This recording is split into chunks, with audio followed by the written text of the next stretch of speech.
Bună ziua și bine v-am găsit, dragi români, oriunde v-ați aflat. Europa este într-un proces real de destrămare. Stelele Uniunii Europene sunt pe punctul de a fi date jos de pe drapelul Uniunii Europene și înlocuite cu semilunele islamului. Doamna Merkel își atribuie vorbele lui Iisus din Nazaret: lăsați musulmanii să vină la mine. România, unde se află pe harta Europei. Partidele politice din România dovedesc în continuare obediență față de Uniunea Europeană. Clasa politică românească, post-decembristă, ultracoruptă, nu are niciun fel de alternativă la scoaterea României din marasmul economico-social în care ea însăși a aruncat România în ultimul sfert de veac și mai bine. În România nu există nicio alternativă, cu o singură excepție. O viață, un proiect, un om, o țară. Doctor economist Constantin Cojocaru pentru România. Legea Cojocaru putea scrie o pagină de istorie în România. Falșii deontologi mustăcesc când aud de legea Cojocaru. Domnule Cojocaru, legea Cojocaru este utopie sau realitate? Dacă în 1990, în loc să fie adoptată și aplicată legea 15, cunoscută și sub denumirea de legea Ducan, ce ar fi fost adoptată legea care la timpul respectiv a fost cunoscută sub denumirea de varianta Cojocaru, astăzi o să putem vedea asta din cifrele pe care le prezentăm. Nivelul de trai al românilor ar fi fost foarte apropiat de cel al elvețienilor, adică PIB-ul pe cap de locuitor al României în acest an 2016 ar fi fost aproape de 60.000 de euro pe cap de locuitor. Deci un pic mai mic decât este cel din Elveția la ora actuală. Și consecința ar fi fost că și salariile românilor ar fi fost, au corespuns acestui nivel al PIB-ului, pentru că salariul este dependent de nivelul PIB-ului. Nu poți să ai salarii de 5.000 de euro pe lună dacă PIB-ul este de 7.000 de euro pe an. În loc să fim acolo sus, suntem în partea opusă. România este astăzi țara cu cea mai ridicată rată a sărăciei din Uniunea Europeană, în timp ce Cehia, de exemplu, care în 1992 a pus în practică o lege aproape identică cu varianta Cojocaru, deci la 2 ani după ce varianta Cojocaru fusese adusă la cunoștința opiniei publice din România, deci cehii, adoptând acea variantă, astăzi, Cehia este țara cu cea mai mică rată a sărăciei. Cea mai mică rată a sărăciei, deci mai mică și decât aceea din Germania, din Franța, din Anglia. Asta pentru că atunci, în 1992, prin varianta respectivă, s-a produs o distribuire a capitalului avuției productive, ceea ce a însemnat constituirea unei numeroase clase mijlocii în țara respectivă și în Slovacia, ruptă tot din fosta Cehoslovacie. S-a întâmplat același lucru, deci s-a dovedit că varianta Cojocaru sau legea, cum este cunoscută acum, nu are nicio treabă cu utopia aia. Toată problema este dacă dacă ar fi fost pusă în practică, ar fi rezultat implacabil o altă economie în România și invers, dacă va fi adoptată acum, va schimba complet starea economiei românești. Păi să rugăm regia să ne arate graficul 4.3, unde România, văd pentru prima dată, singurul grafic unde România, chipurile ar ocupa locul 1, dar vedeți, România ocupă locul 1 din punct de vedere al sărăciei. Vă rog să-l comentați. Aveți ce e pe ultimul loc? 9,7%, nu? Păi, exact. Ce spuneam mai înainte, deci la ora actuală, deci în 2014, pentru că pentru acest an sunt disponibile ultimele date pe site-ul Eurostatului, oficiul de statistică al Uniunii Europene. Astea sunt primele 3 țări cu rata sărăciei cea mai ridicată, România, Spania, Grecia, și țările, în partea cealaltă, cele 3 țări cu cea mai mică rată a sărăciei. La mijloc este media Uniunii Europene, deci sărăcia este peste tot, dar în grade total diferite. Dar, sigur, Olanda are istoricul ei, dar și acolo este de remarcat faptul că la olandezi, ca și la elvețieni, de fapt, economia s-a dezvoltat, cum se cheamă, prin evitarea concentrării excesive a proprietății asupra capitalului, adică printr-un mai redus grad de oligarhizare. Cu cât oligarhizarea, cu cât concentrarea capitalului în mâini mai puține este mai mare, cu atât istoria dovedește asta, adică realitățile statistice dovedesc asta, cu atât sărăcia este mai ridicată. Deci soluția reducerii sărăciei oriunde în lume, inclusiv în România, este nu numai creșterea avuției care se creează, adică creșterea PIB-ului, dar și distribuirea mai echitabilă a avuției care se creează la un moment dat. Iar asta depinde de caracterul echitabil al distribuirii capitalului. Adică este capitalul concentrat în câteva mâini, adică un grad înalt de oligarhizare, sau este difuzat în marea masă a populației. Și aici intervine, de fapt, legea despre care vorbim, care este concepută să determine reducerea gradului de oligarhizare a capitalului și prin aceasta reducerea inechităților în însușirea rezultatelor activității economice. Pe de altă parte, legea prevede sursa sau constituirea sursei care să asigure o creștere economică accelerată pe baza căreia se poate crește toate veniturile, deci și salariile și pensiile, dar și profiturile micilor proprietari, a micilor întreprinzători. Acum, v-aș propune să vedem... Intrăm în legea Cojocaru. Nu, înainte de a intra în legea Cojocaru, pentru a înțelege mai bine starea economiei românești, să vedem graficul 4. Deci să vedem unde s-a ajuns în România, care este starea economiei românești și cum am putea să ieșim din ea, sau, alte cuvinte, cum propune legea Cojocaru ieșirea din această situație. Deci acest grafic, din câte am înțeles, se referă la unde sunt și ce s-a întâmplat cu banii românilor. Exact. Aici, în acest grafic, dacă e bine să fie ținut ca să-l văd și eu și să-l vadă și cei care ne privesc și ne ascultă, deci acest grafic reprezintă, fotografiază, dacă vreți, avuția creată în România de poporul român în ultimii 25 de ani. În partea stângă de tot este cât produceam în 1989, în dreapta este cât producem acum, respectiv în anul 2014, ultimul an pentru care avem date statistice disponibile.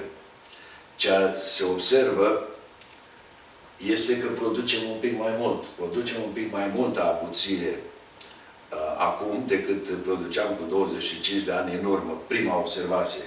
Însă, atenție, să nu ne lăsăm înșelați, creșterea care se observă din ultimii 10-14 ani, o să vedem că este una artificială. Ea are două surse, să le spun așa, la fel de artificiale. Începând cu anul 2000, au început vânzarea masivă a capitalului românesc către străini, s-au încasat niște bani care au fost înregistrați ca venituri, deși el nu era avuție creată în România. Era, de fapt, avuția creată în România înainte de 89 și valorificată acum sub forma banilor care au fost încasați. E un paradox. Avuție vândută și înstrăinată. Nu, dar ea s-a transformat în niște bani care au fost preluați la bugetul de stat al României și de acolo au fost după aceea sifonați în buzunarele și în conturile firmelor căpușe ale guvernanților. Deci o primă cauză a acestei mărimi. A doua cauză, deci care subliniază caracterul artificial al acestei creșteri, al acestei, vedeți, aceste aparente creșteri, ne este dată de explicat imediat dacă regia ne pune graficul 11.2, unde vom în 11.2, care exprimă, aici este același PIB din anul 2003 încoace, sus, da, PIB-ul, vedeți, umflătura de PIB, dar concomitent cu această creștere, a avut loc o creștere explosivă a datoriei externe a României, adică această creștere s-a realizat cu banii împrumutați din afara țării. Dar după aceea am împrumutat și a trebuit să dăm înapoi, inclusiv dobânzile. În partea de jos, cu culoare mai închisă, este serviciul datoriei externe, adică rate plus dobânzi. Problema, după cum observați, lucrurile se perpetuează, continuă. Și acum ne putem întoarce din nou la graficul 4, îl înțelegem mai bine acum. Adică să nu ne lăsăm înșelați de această aparentă îmbunătățire a situației. Nu este o îmbunătățire structural, pentru că o treime din ceea ce este acum trebuie să o folosim ca să plătim ratele și dobânzile la datoria externă. Dar ce este de observat în acest grafic? Deci pe lângă această, în primul rând ne răspunde la întrebarea de țara e săracă, nu are bani. Nu, țara are bani. Chiar vreau să vă întreb, unde sunt banii României? Nu, înțelegem imediat, țara are bani, dar țara este jefuită. Deci problema numărul 1 a României în acest moment, a poporului român, este jaful,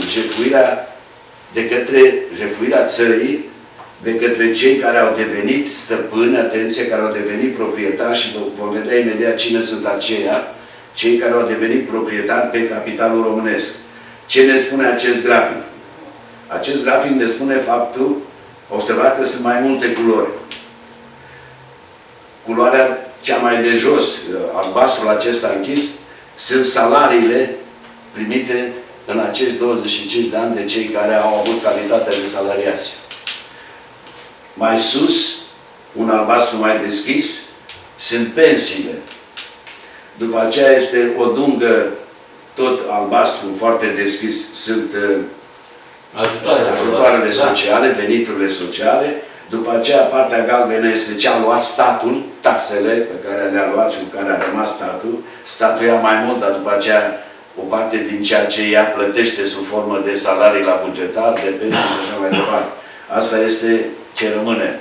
Iar deasupra, partea roșie, sunt profiturile, adică banii care au ajuns în buzunarele și în conturile celor care au devenit proprietarii capitalului românesc prin hoția numită privatizare. Sigur, la început, în 1989, în primul observați că ponderea acestor profituri crește de-a lungul timpului.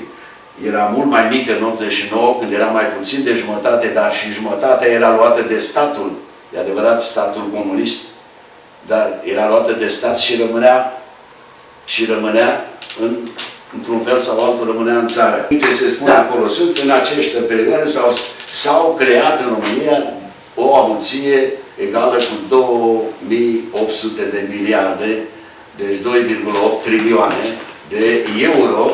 Totul este exprimat în euro anului 2014. Da. Deci, aici vine întrebarea. Deci, doctorul în economie Constantin Cojocaru trage un semnal de alarmă și expune un punct de vedere, pentru mine cel puțin este cutremurător.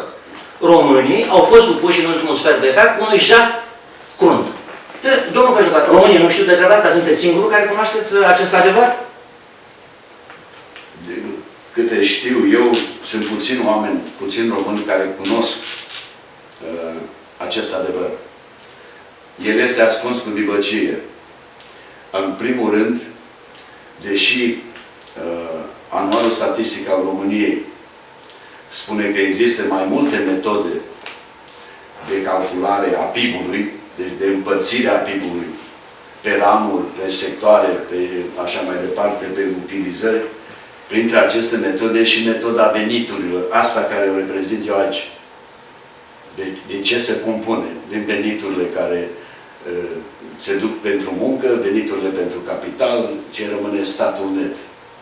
Da, profitul ăla e dublu față ce e sub el. Institutul Național de Statistică al României precizează că există și această metodă de calcul a PIB-ului, deci pe venituri, categorii de venituri, transmite la Eurostat, la Oficiul de Statistică al Uniunii Europene, datele privind această structură pe venituri, dar nu le publică în anualul statistic al României.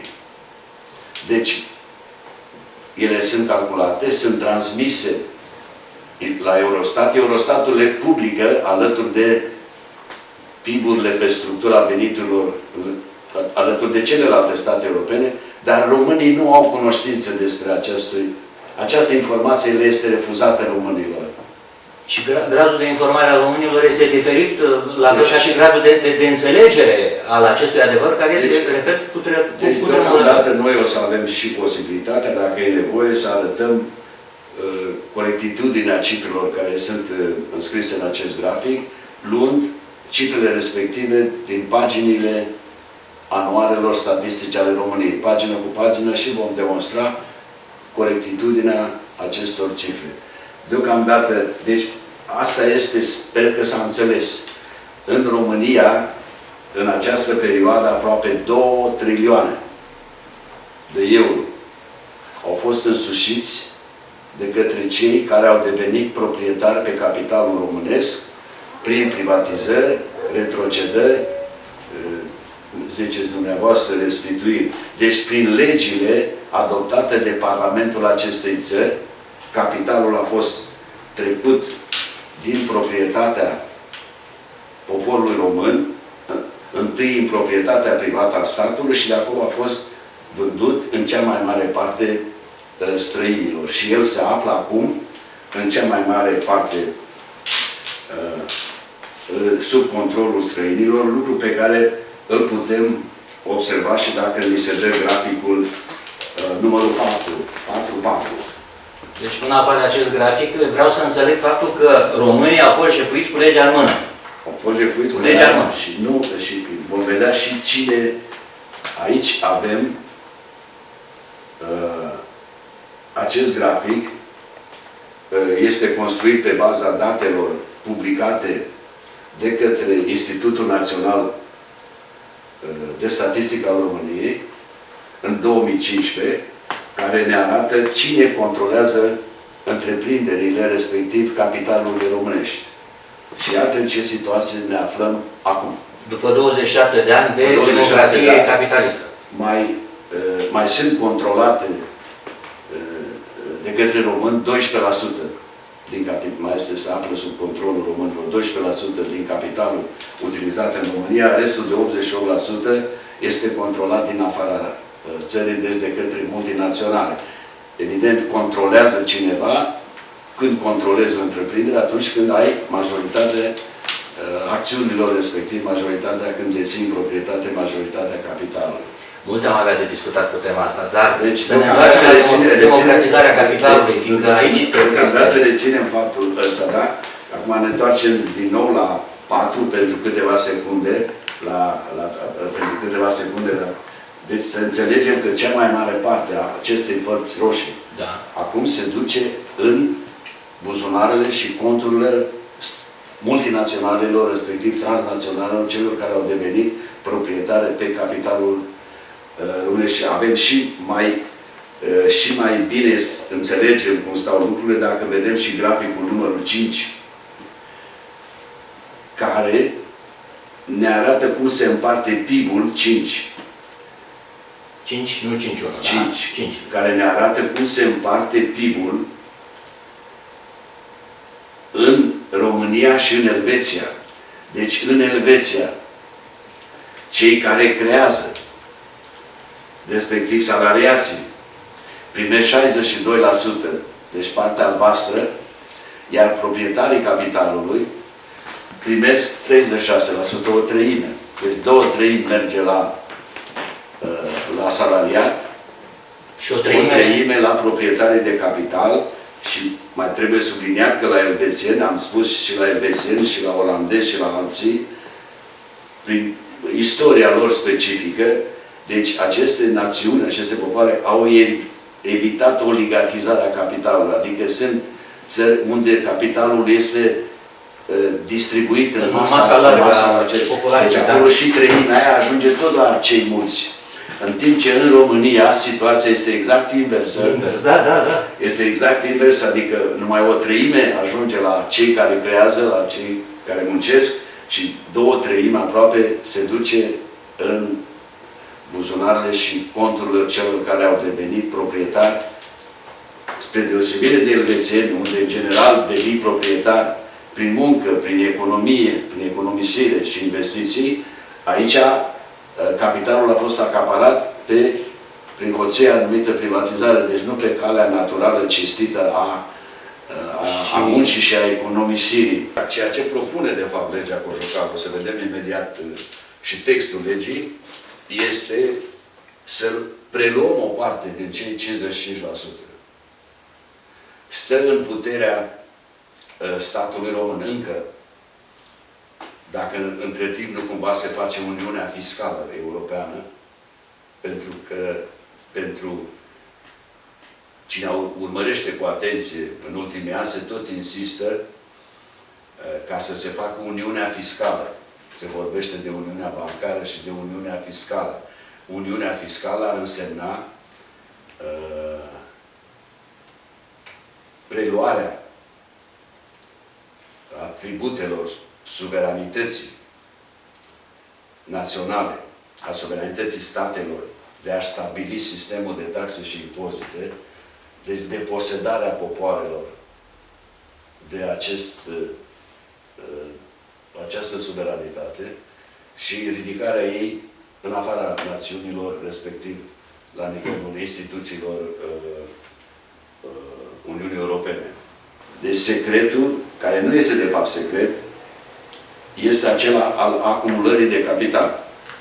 Adică economisirea unei părți din ceea ce se creează, investirea lui, crearea de capacități de producție, de locuri de muncă, ceea ce înseamnă creșterea avuției care se produce, deci a sursei de unde se poate după aceea se formează veniturile, adică salariile, pensiile și așa mai departe. Deci, efectiv la reducerea acelei felii de 55% și creșterea celelalte felii de 32% albastru, probabil așa ceva, sau la crearea unei alte felii din cadrul acestui cerc al PIB-ului. Deci, cu altă destinație. Vă rog să explicați. Exact. Ceea ce propune, de fapt, legea Cojocaru, să vedem imediat și textul legii, este să preluăm o parte din cei 55%. Stă în puterea statului român încă, dacă între timp nu cumva se face Uniunea Fiscală Europeană, pentru că pentru cine urmărește cu atenție în ultimii ani, se tot insistă ca să se facă Uniunea Fiscală. Se vorbește de Uniunea Bancară și de Uniunea Fiscală. Uniunea Fiscală ar însemna preluarea atributelor suveranității naționale, a suveranității statelor, de a stabili sistemul de taxe și impozite, deci deposedarea popoarelor de această suveranitate și ridicarea ei în afara națiunilor, respectiv la nivelul instituțiilor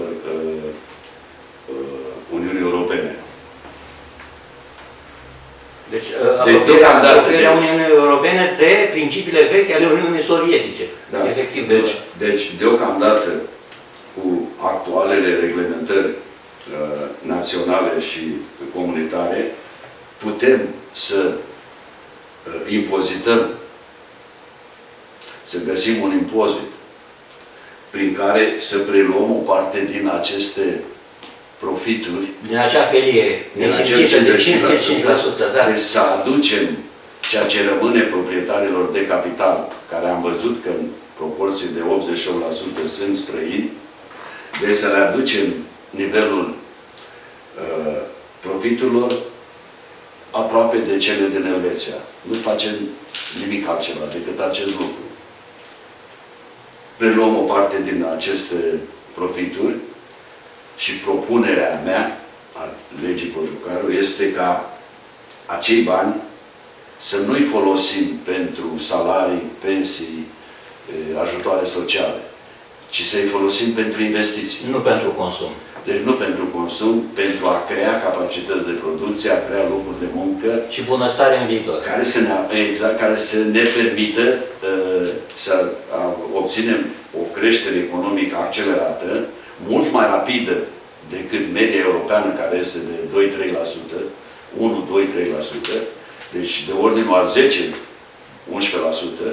care să ne permită să reducem decalajele, așa fel încât în 10-15 ani să ne apropiem foarte mult de nivelul PIB-ului pe cap de locuitor, de nivelul salariilor, de nivelul pensiilor din celelalte din țările cele mai dezvoltate ale Uniunii Europene. Dumneavoastră considerați că prin aplicarea legii Cojocaru, România ar fi în situația în care ar putea recupera tot ceea ce a fost pierdut în ultimul sfert de secol? Singura soluție în 10-15 ani putem să reducem decalaje. Nu există altă soluție. Acum, cu aceste lucruri zise, zic să ne întoarcem, să vedem chiar textul legii, să vedem ce propune concret. Deci să afișăm legea Cojocaru. Da. Legea Cojocaru, stimați telespectatorii, are 9 articole. Este foarte simplă, dar este extraordinară. Deci, la articolul 1, deci spune așa, se constituie Fondul Național de Capital Distributiv, care se alimentează din următoarele surse. Impozitul progresiv pe marile proprietăți, veniturile realizate de statul român prin confiscarea averilor dobândite ilicit, veniturile realizate de statul român prin administrarea capitalului aflat în proprietate publică și alte surse prevăzute de lege. Deci, haideți să începem cu punctul A, deci fondul de investiții, de acum românii s-au obișnuit. Ce sunt astea? Deci sunt locuri unde se strâng niște bani pentru a se face investiții. Celelalte, e vorba de venituri realizate din confiscarea averilor. Sigur, noi vom putea să dovedim că unele din averile dobândite după 89 au fost acaparate, dobândite pe căi ilicite. Alea se confiscă, se valorifică, banii rezultați din valorificare vin aici, nu? Mai departe, statul român are în administrare și acum capital care este al poporului, în proprietate publică. Propunerea este ca profiturile, eventuale profituri realizate din exploatarea acestui capital public să vină tot aici, să alimenteze. Oricum, aceste două sau și alea prevăzute de lege vor aduce la acest fond național de investiții o mică parte din tot, din valoarea fondului. Poate un 10% maximum. 90% din banii care se vor strânge aici, pe care eu, ca autor al proiectului de lege, propun, vor proveni din acest impozit progresiv pe marile proprietăți. Și vedeți, la articolul 2 se face precizarea că impozitul progresiv pe marile proprietăți este plătit de persoanele fizice și juridice române care dețin în proprietate active reale și financiare cu o valoare totală mai mare de 500.000 de euro. Asta apropo de întrebarea dumneavoastră, cine vor plăti? Vor plăti, deci numai cei care dețin în proprietate un capital care este mai mare de 500.000 de euro. Și cam cât la sută din români se află în această situație? Păi cel mult 10%, pentru că marea majoritate a românilor nu au capital de 500 de... Marea majoritate n-au deloc. Iar sunt o mică minoritate care au ceva capitaluri strânse corect, din muncă cinstită, care să nu pot să depășească cifra de 500.000 de euro. La 5.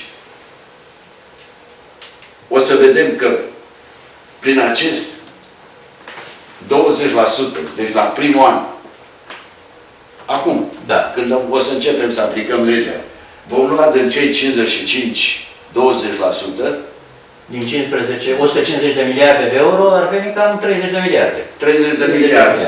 Dar important este că din 55 luăm 20 Rămân 35. și rămân 35. Tot mai puțin ca la Elveția. Rămân aproape cât la Elveția. Da, aproape, da. Deci nu facem ceva Dar cine nu se va supăra nimeni? Bănuiesc că românul simplu nu se va supăra. Deci, încă o dată, randamentul capitalului românesc se va apropia de cel pe plan mondial de 5-6% pe an. Deci, asta însemnând cam 25% din PIB. Deci ne vom înscrie și noi în normalitate. Dar vom obține acest fond, acum ne putem întoarce la textul legii, vom obține acest fond, cum am spus, 30 de miliarde în primul an, 20% înmulțit cu 150 de miliarde, când este PIB-ul acum, înseamnă 30 de miliarde. Și se va întâmpla cu acești bani? Și spunem la articolul 3 ce se va întâmpla cu acești bani. Spunem așa, sumele colectate la Fondul Național de Capital Distributiv sunt folosite astfel. 80% pentru împroprietărirea cu capital productiv a cetățenilor țării și 20% pentru crearea de capital aflat în proprietate publică. Deci, în primul an, din cele 30 de miliarde, 24 de miliarde le vom folosi pentru împroprietărirea cetățenilor cu capital. Distribuirea capitalului în masa largă a cetățenilor. Începe în primul an. Dar vom reține 20% pentru a crea capital public pe care să-l dăm în administrare statului pentru administrarea resurselor, pentru exploatarea resurselor naturale ale țării, pentru exploatarea sectoarelor cu caracter strategic. O să vedem mai târziu acolo pentru crearea fondului capitalizat de pensii publice, pentru crearea fondului capitalizat de asigurări de sănătate, o să discutăm. Deci pentru crearea de capital aflat în proprietate publică și administrarea statului. Și 80% le vom folosi pentru împroprietărirea cu capital productiv a cetățenilor țării. La paragraful 2 de la acest articol spunem că sumele colectate la Fondul Național de Capital Distributiv se repartizează în fiecare an pe județe și municipiul București proporțional cu numărul locuitorilor acestora. Deci e foarte important. Acești bani, 24 de miliarde în primul an, vor fi distribuiți pe județe. Și acolo, la nivelul județelor, pe sectoare de activitate. Deci, pentru județul X, 1 miliard în primul an, care este distribuit pentru agricultură atât, pentru industrie atât, pentru servicii atât, conform unor criterii foarte, foarte bine, așa fel să se asigure o dezvoltare armonioasă și a tuturor localităților țării și a tuturor ramurilor de care are nevoie economia națională. Și o să ajungem, de exemplu, că pentru exploatațiile agricole sunt 1 miliard disponibil în anul 1. 1 miliard și ceva disponibil în anul 2 și așa mai departe. Și acum mergem mai departe un pic. Aici am reținut ideea că se distribuie în masa largă nu și pe structură teritorială. Deci prima dată pe structură teritorială, după care se coboară. Și aici spunem la articolul 4 că în primii 10 ani de aplicare a legii, fiecare cetățean major al României va primi de la Fondul Național de Capital Distributiv suma de 20.000 de euro pe care o va folosi pentru cumpărarea de capital productiv, adică terenuri, construcții, mașini, utilaje, echipamente. Asta înseamnă, de fapt, împroprietărirea cetățenilor cu capital productiv. De ce eu am făcut calculele? Pornind de la acest 20% în primul an, vom strânge la din cei 150 de așa, miliarde. vom strânge 30 de miliarde. Ăsta, dacă investim în anul următor, PIB-ul va fi mai mare, să zicem de 170 de miliarde. 170 de miliarde cu 20% înseamnă 34 de miliarde. Da, într-o situație economică normală va fi o progresie. Va fi o progresie, pentru că investițiile vor genera venituri mai mari. Asta e și o investiție. Adunând aceste venituri de la acest fond, în 10 ani? În 10 ani se strâng peste 500 de miliarde la acest fond. 500. Peste 500 de miliarde. La o populație. 80% din 400 de miliarde. Dacă le împărțim la numărul cetățenilor care au acum 18 ani, plus cei care vor face în acești 10 ani, aproximativ 20 de milioane, de aici rezultă această cifră. De 20 de milioane. Aproximativ. Poate va să fie mai mare. Exact. De aici rezultă, adică ea rezultă din ce poate economia românească în următorii 10 ani, dacă se aplică legea. Atât poate, nu mai mult. Nu putem să dăm 40.000. Pentru că trebuie să dăm posibilitatea, șansa tuturor românilor să acceseze acești bani. Sigur, nu putem să dăm la toți românii în anul întâi. Nu se poate. Normal. Pentru că în anul întâi avem la dispoziție 24 de miliarde. Dacă împărțim la 20.000, când a rezultat 9 din calcul, înseamnă că pot beneficia în anul întâi 1.200.000 de români. Împărțit la numărul de județe, împărțit la priorități. Dar 1.200.000 de români. Atât se poate. În anul următor vor fi mai mulți, vor fi 1.400.000. Și tot așa, acea progresie. Până când se ajunge de înțeles mecanismul ăsta. Deci nu este ceva... Noi sperăm că telespectatorii au înțeles mai clar de atât că... Deci, prima întrebare, de unde iei bani?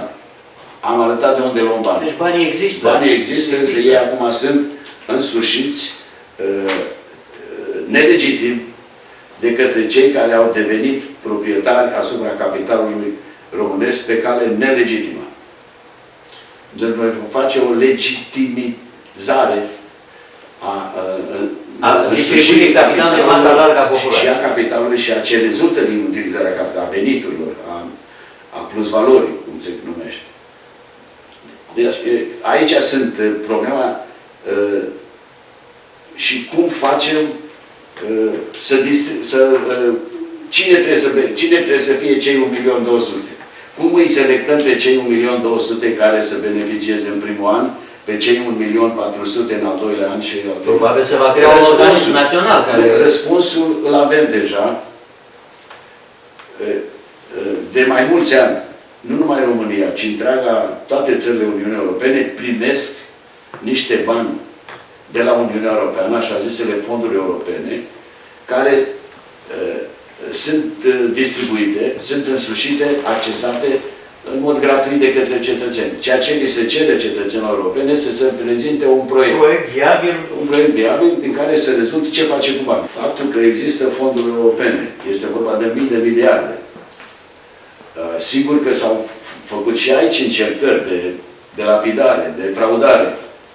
Dar Uniunea Europeană și-a pus în funcțiune mecanisme care n-au permis, cum se cheamă, corupției să facă ravage în acest domeniu. Deci se poate face o distribuire de bani către cetățeni, distribuire gratuită, fără corupție sau cu corupție foarte mică. Nu, accesarea fondurilor europene, din câte cunosc eu, dacă aveți alte informații, vă rog să le puneți pe masă, din câte cunosc eu, accesarea fondurilor europene nu a generat corupție.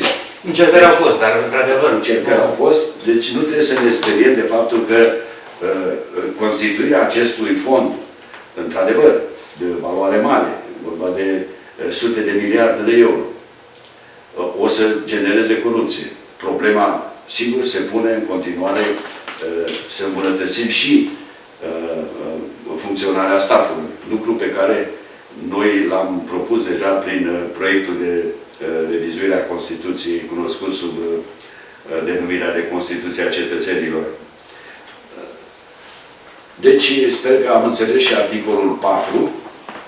Dacă putem să mergem un pic mai departe, aici explicăm cei 18 milioane de români majori vor primi cele 200.000 de euro eșalonate pe înainte și vor putea accesa cetățenii vor putea accesa ca persoane fizice autorizate sau ca asociații în persoane juridice cu scop lucrativ, asociații familiale, societăți comerciale, cooperative.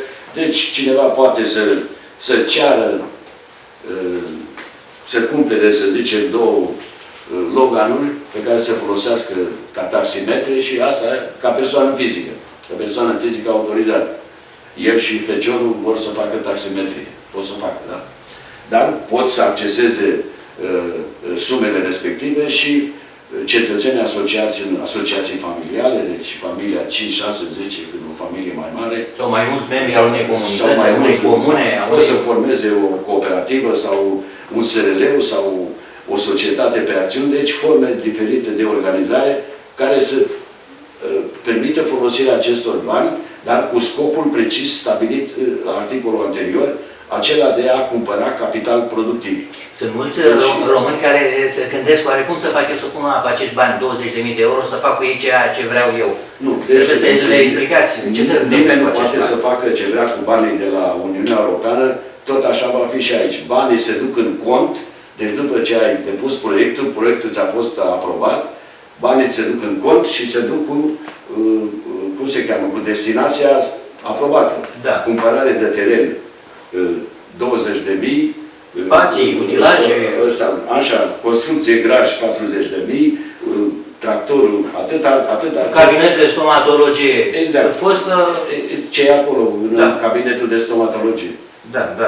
Deci nu inventăm nimic. Nu facem altceva decât să mergem deja pe căi și... Această lege există de câți ani? De 25 de ani. Mai clar de atât, eu nu pot să înțeleg totuși de ce această clasă politică cu obstinație, deci 27 de ani au trecut de când s-a schimbat orânduirea cea crudă și nedreaptă, în asta bună și democratică. Chiar nu s-a înțeles până astăzi că această distribuire a capitalului în masa largă a cetățenilor poate schimba drumul țării. Nu, s-a înțeles foarte bine. S-a înțeles? S-a înțeles foarte bine. S-a înțeles de toată lumea și de către marea masă a cetățenilor care au avut acces la această informație, dar s-a înțeles foarte bine și de către cei care au fost instalați la conducerea statului român și ale căror interese au fost contrare. Pentru că în 1990 se punea problema capitalul acumulat până în 89 să intre în proprietatea tuturor românilor, cum propune varianta Cojucaru, sau să intre în proprietatea noastră, a noastră, celor care au fost instalați la conducerea statului român și a celor care i-au instalat. Cine sunt cei care i-au instalat? Principiul lui cui prodest, cui a folosit, cine sunt proprietarii capitalului. Dumneavoastră, cele 500 de miliarde de euro care se vor acumula la acest fond. 10 ani. În 10 ani. Din ele, 400 de miliarde vor intra în mica proprietate a românilor, a 20 de milioane de români. Cealaltă 100 de miliarde va intra tot în proprietatea cetățenilor României, dar în calitatea lor de popor, deci proprietate publică. Deci tot acest capital va fi românesc. Românesc. Deci e vorba de o românizare a capitalului. Și în același timp de o democratizare. Deci acest capital, 80% din el va fi distribuit în masa largă a populației. Sigur, vor continua să rămână și un număr mic de oameni foarte bogați. Foarte bine își vor plăti impozitul progresiv pe avere și vor continua să-și mențină în proprietate. Sigur că noi va trebui, propunerea mea, rămâne să vedem ce va hotărî poporul. Scrie în articolul 15, începând cu anul 11 de aplicare a legii, vor fi împroprietăriți cu capital de la Fondul Național de Capital Distributiv numai tinerii cetățeni români la împlinirea vârstei de 18 ani.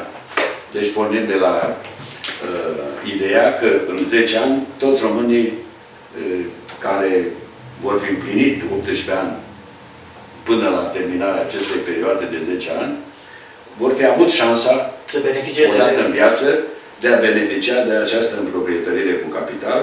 De acum încolo, normal,